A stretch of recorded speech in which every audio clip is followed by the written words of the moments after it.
Despite the liberal media's efforts to pretend that Brexit was going to instantly make us bankrupt, we are now hearing that the whole of the European Union are falling into recession, while Brexit Britain and the British economy are growing faster.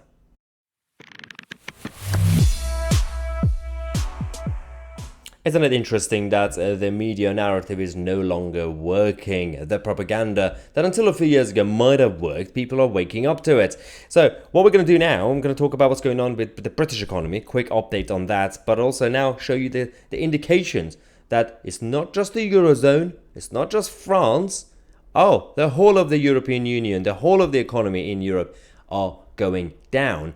Hashtag despite Brexit. Now, if you haven't subscribe to the channel, make sure to subscribe to get all the updates that we give you regularly throughout the day. So let's talk about the difference between Brexit Britain and the EU economy. Now, it's kind of irrelevant. That's what we've been trying to tell the establishment. It's mostly irrelevant when it comes to being a part of a political union or not. But the problem with the EU is that it's a political union which is corrupt and centralized, but it's also an economic hub, which is not really a good thing because it's not really a free trade area. It's a protectionist area with a lot of regulations and their own judges and lawyers. So that is why Brexit Britain, despite our incompetent government and politicians, the resiliency of the economy means that the UK experienced a growth rate of 0.2% despite all the chaos in the second quarter of the year, primarily due to a robust performance from the production sector. The production sector, the same industry that the EU rejoiners and federalists told us that it's going to collapse because of Brexit. Well, it didn't, did it? I'm not claiming that everything's perfect because the so-called Brexit Britain, which is essentially any government we've had since we left the European Union, they have been terrible at implementing independent Britain. So if those who are saying, well, Brexit has failed, firstly, we've officially left the EU as a member, but we haven't technically left the European Union. And we've talked about that on this channel a lot. We're still essentially a member by being tied to EU laws and a lot of the programs and the judges and Northern Ireland. But having said that, we're no longer an official member. So the situation in the EU is much worse than us.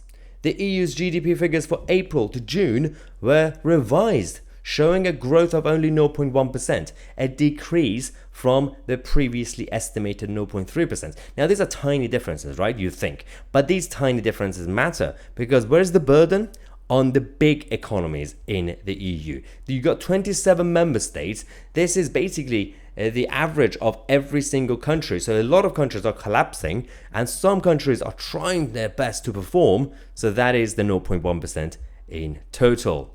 The European Union also saw a decline in exports by 0.7%, though this was slightly offset by a minor increase in government expenditure. So of course, we're going to have the socialist-leaning governments in the continent of Europe trying to play God with their economies. So one of the main problems that we're currently facing is actually Italy and Germany, because the politicians in Italy and Germany are completely ignoring the public concerns, and they're still continuing with the same economic policies that have been a massive failure. Look at the situation. Both Italy and Germany, two of the major economies in the EU, once again showed weak performances. Italy's economy contracted by 0.4%, while Germany's growth was stagnant, as usual. Both countries faced challenges with manufacturing slowdowns. Additionally, there were downward revisions to the Irish GDP as well. These are important differences. Now, Andrew Cunningham from Capital Economics came out to say that the downward revision to the Eurozone's second quarter GDP data means that the economy is now thought to have essentially flatlined since the fourth quarter of 2022. Everything is going wrong, yet somehow from Euronews to BBC News, all these outlets in the continent and in Britannia, no one is talking about any of this. You might see on the second, third page of the BBC's website, they might say, oh, Germany is struggling.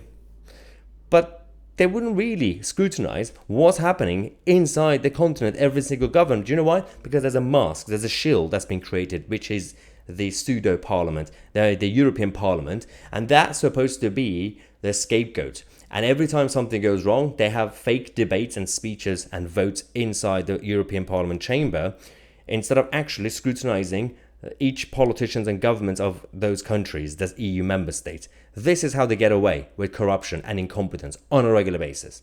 Anyway, we'll keep you guys posted on this. We're going to have more updates and videos throughout the day. I'm Tousi, and we are the media.